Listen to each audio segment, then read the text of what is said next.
Assalamualaikum warahmatullahi wabarakatuh. Salam sejahtera untuk kita semua. Bapak Ibu, sedulur-sedulurku kabeh, virus corona varian Delta telah menyerang Kabupaten Kudus. Sampai 14 Juni 2021, varian yang konon berasal dari India ini sudah terdeteksi menjangkiti 62 saudara kita yang ada di Kudus. Jelas kita patut waspada. Sebab varian Delta inilah yang telah menimbulkan korban jiwa sangat besar di India. Kita tahu varian ini tingkat penularannya sangat cepat. 50% lebih menular daripada varian lainnya. Bahkan di India pernah menyebabkan penambahan kasus 400.000 lebih dalam satu hari. Rumah sakit lumpuh, krematorium kewalahan mengurus jenazah, orang-orang tergeletak meninggal di jalanan. Varian Delta ini bisa dideteksi dari beberapa gejala. Di antaranya gangguan pendengaran, gangguan lambung parah, sampai pembekuan darah. Bapak Ibu, besar kemungkinan jumlah yang tertular varian Delta di Kudus lebih banyak dari yang kita temukan saat ini. Dan sangat terbuka kemungkinan varian Delta ini juga telah masuk ke daerah-daerah lainnya. Analisanya sederhana. 62 kasus varian Delta yang terdeteksi itu adalah hasil uji laboratorium dari 72 sampel.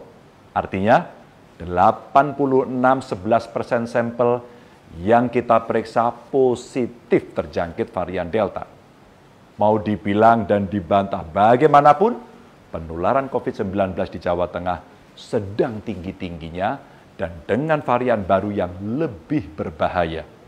Saat ini sudah ada 8 daerah di Jawa Tengah yang masuk zona merah. Kudus, Demak, Jeporo, Pati, Grobogan, Kabupaten Tegal, Brebes, dan Wonogiri. Pada 14 Juni 2021 kemarin, penambahan kasus COVID di Jawa Tengah mencapai 1.372 kasus satu hari. Dan total dalam satu minggu bertambah 3.331 orang. Tapi yang paling membuat saya grantes adalah jumlah warga yang meninggal mencapai 756 orang. Innalillahi wa inna ilaihi raji'un. Lalu bagaimana caranya untuk melawan virus varian Delta ini? Sebenarnya tidak sulit Bapak Ibu. Hanya perlu kesadaran panjenengan untuk selalu mematuhi protokol kesehatan. Sekali lagi, patuhi protokol kesehatan. Pakai terus maskermu. Jangan keluar rumah jika tidak penting. Jangan berkerumun. Kalau ada kerumunan, ingatkan mereka agar bubar.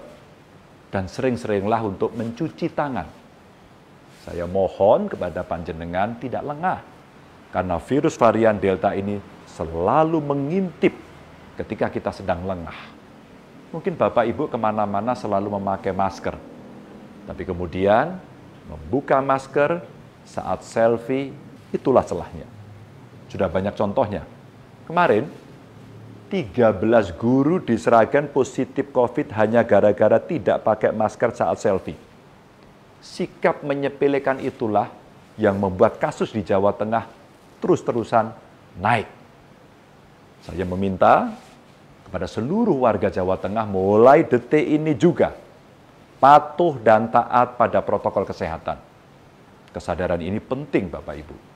Bukan hanya sadar untuk diri sendiri, tapi juga kesadaran untuk saling mengingatkan satu sama lain. Seluruh pemerintahan di setiap level juga saya minta agar selalu mengingatkan warganya untuk taat protokol kesehatan. Untuk teman-teman bupati yang daerahnya masuk zona merah, silakan buat kesepakatan bersama bagaimana mengatasi pelintas batas, orang belanja, orang bekerja, dan lainnya. Termasuk aturan tempat-tempat pariwisata dan kegiatan keramaian lainnya. Jangan sampai ketika satu daerah menutup pariwisata, daerah lain justru membuka. Kalau perlu, gerakan di rumah saja kita lakukan agar segera memperbaiki keadaan. Selain itu, pelaksanaan vaksinasi agar terus saja dipercepat. Pemprov Jateng juga membuka vaksinasi yang diprioritaskan untuk lansia. Silakan panjenengan datang ke Gedung Gradika Bakti Praja di Komplek Gubernuran setiap hari kerja. Tidak perlu berebut, karena vaksinasi ini masih kita buka sampai akhir tahun ini. Syaratnya tidak rumit, cukup bawa KTP. Untuk vaksinasi di kabupaten kota juga akan kita percepat. Kemarin, Menteri Kesehatan telah menyetujui penambahan vaksin di Jawa Tengah. Semoga ikhtiar kita bersama segera membawa kita keluar dari pagebluk ini. Terima kasih. Wassalamualaikum warahmatullahi wabarakatuh.